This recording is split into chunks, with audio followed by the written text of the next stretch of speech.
Welcome back, Spurs fans, to the Scott Hepler Football Channel. Today we're doing our predicted ponderings of the upcoming match of Newcastle United and Tottenham Hotspurs on Sunday, the 17th of October.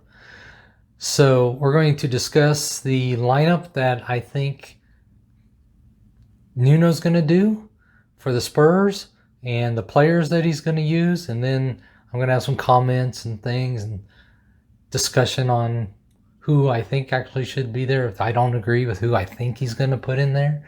So we're just going to have a little discussion about who might play and who might not play. And we already know that there's a significant number of people out. We have injuries to Bergwijn, Sessegnon, Davies, and Dougherty. They're out. And then we also have Son and Hill that have now come down with COVID. What can I say? It's not a great situation for the Spurs, and we haven't even got into the match yet.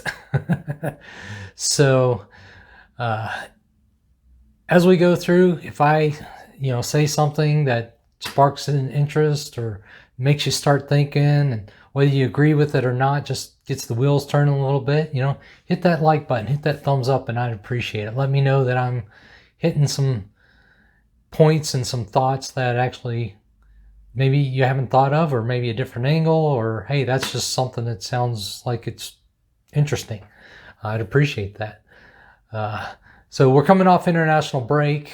Obviously, we have a couple issues coming out of that. Mostly our issues are our frontline people, our forwards, and our attacking players. So I think Nuno's going to do something very defensive. He likes to play a back three when he has to be defensive, so I think he's going to go with a 3-4-2-1 or something like that, maybe a 3-4-3. But I'm going to say he's going with the 3-4-2-1. And we'll start off with the goalie. Of course, it's going to be Lloris. No one else out there other than that. Our center backs, or our back three, I think he's going to go with Dyer, Rodin, and Romero. Now, this could be Sanchez in any one of these three spots, and he may play Sanchez over Rodin, which he seems to rate Sanchez over Rodin. I don't know why. Sanchez did not play in the last international match for Colombia, so he is fully fresh. But I would hope he learned his lesson the last time that he had Sanchez in there. He's just too much of a liability. And Rodin is a much better defender by far. And Romero, I think, while he did play the full match for Argentina the midweek, he's a center back. He's a defender. He does not play on the wings or anything like that and get up and down the field like other players do. He's not going to be as dead-legged. I'd rather start with our three strongest center backs, and then you have Sanchez on the bench if needed. Next, in the forward midfield, or actually your wing backs, we'll start with the left wing back. Of course, is going to be Reguilón. With Reguilón, he's been playing decent, and we just don't have a lot of options at that position, especially with Davies and Sessegnon out. And so he's going to get that wing back position. In the holding midfield, I kind of set him more up in a diamond formation. I think it suits the situation better. You could have him flat across, whatever. But in the holding position, I have Skip. I think Skip will be our holding midfielder. He's been playing excellent. He's been one of our strongest players, even when we weren't winning and the team was playing bad. He was still one of our strongest players. So I think Skip will be in there. He should be able to be fresh and ready to go. In front of him is going to be Højbjerg, I believe. He's had an outstanding international break with Denmark. Denmark's undefeated in their World Cup qualifiers right now, and he's a big part of that. And I think pushing him up a little bit is not a bad thing, because he shows with Denmark that he has the ability to create a little bit and look for those cutting passes and things like that to help. And we're going to need as much help forward as we can against Newcastle. With the tremendous amount of people that are out that are attacking players for us. So everyone that we can push up and help in that attack is someone we're going to need in there. And then on the right back, outside back, I'm saying we're going to put Jaffet in there. I know Royal has had some decent matches the last couple of matches, but he just played a full match for Brazil in the midweek. And I don't know if he's going to be fit enough to come in and play that wingback where he has to get up and down quite a bit. And I think Jaffet can do that. He'll be fresh, ready to go. In front of them in the 2, which is between the midfield and the forward, or the center forward, I think he's going to have Ndombele on 1. We need Ndombele in there. Puts him more forward. He doesn't have to track back as much. It frees him up a little bit to not fatigue as much. Plus, Lo Celso, he should be on the bench, ready to come off if Ndombele starts and poops out in 45, 55 minutes like he typically does. But I don't think Lo Celso is an option to start because he played 90-plus minutes in the midweek match. And he played in multiple matches in the international break. So I think that Ndombele will be in there. Next to him is going to be Mora, who didn't play for Brazil and should be fresh and ready to go. So you put those two there, and it pulls Mora back into the middle a little more, where he was having a little bit of success last season when he wasn't just stuck out on the wing, because the wings are going to be utilized by Reguilon and Jaffet. So that hopefully allows Mora to be more creative and dynamic inside a little bit more. And then, of course, up top, you got Kane. So it doesn't leave us a great bench, a huge bench, a lot of options off the bench, in my opinion. But if, like I said, if Ndombele kind of fatigues, you can bring Lo Celso on either after half or, shortly after half to finish off the match. But that's who I think he's going to play in this match, or that setup there. In my opinion, I would prefer to see something like this. And I think it would be, we still need to be more defensive because we just don't have the ability to strike offensively with the players that are available. But I would rather see us do something like a 4-4-2 diamond. And, of course, Lloris. But in the back line, get rid of Dyer, have Rodon, Romero. I still rate them as our 2 best center backs. Then Reguilon and Jaffet on the outside. And in the middle, in the midfield, in the diamond formation, I would continue to have Skip as the holding midfielder. Then on the outside midfield, I'd have Lucas and Højbjerg, which Højbjerg's been playing outside mid somewhat in the attacking 4-3-3 formation that Nuno's been using. One thing this would allow too is, if we wanted to,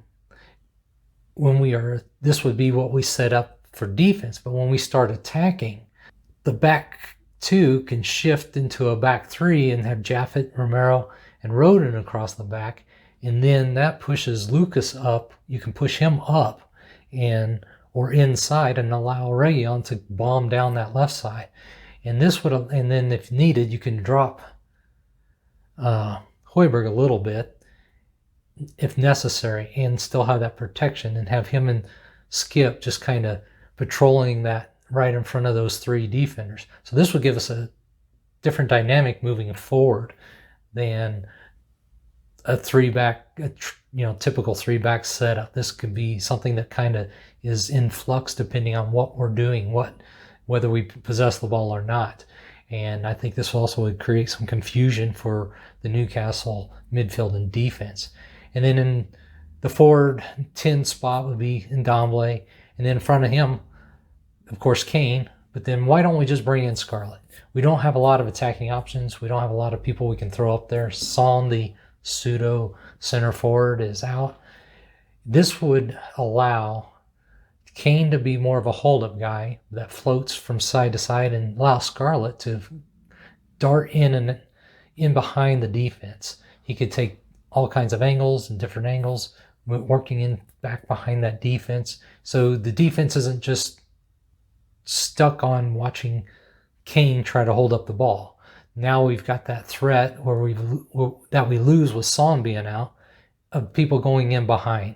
And we actually have two threats because you got Scarlett and Lucas that you could utilize there.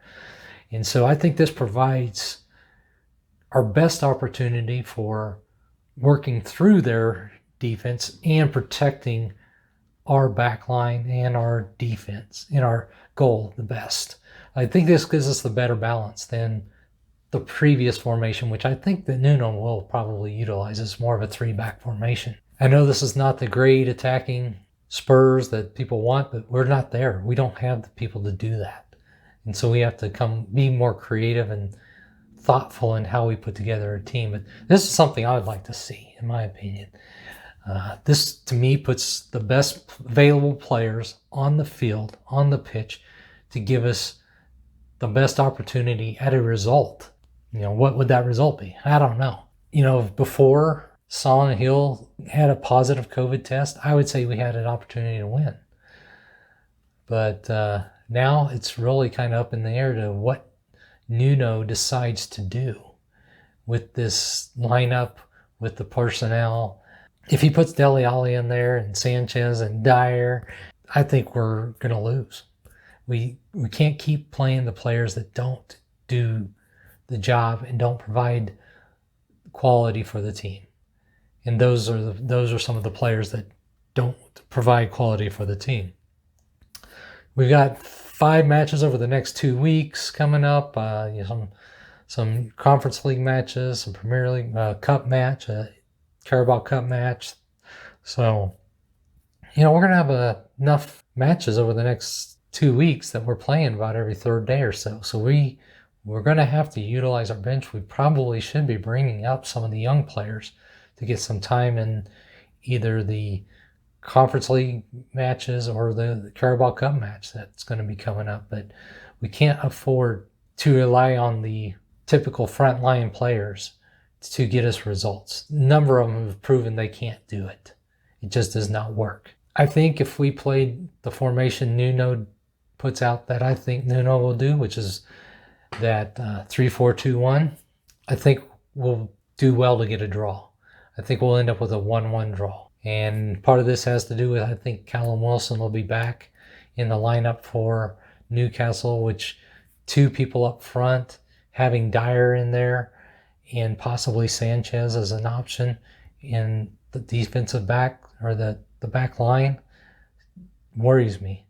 And Nuno still rates Dyer as his top 2 or 3 center backs, so the odds are he's probably going to be in the mix. And those guys, I think, can work over Sanchez significantly, definitely, and will cause issues for Dyer. So I think a 1-1 draw is the best we can come out with. If we shut them out, I think we might be able to squeeze a win. But I'm predicting a draw. I'm going to say 1-1. If we go with the lineup, I think we have an opportunity to get a draw. I think it's more likely to get a draw. And we have a slim chance to pull out a win, but I don't think it's... With Son and Hill available, and if they were playing, I would have given us a narrow win opportunity. But without them, I'm thinking draw is the best we can do. And get a point.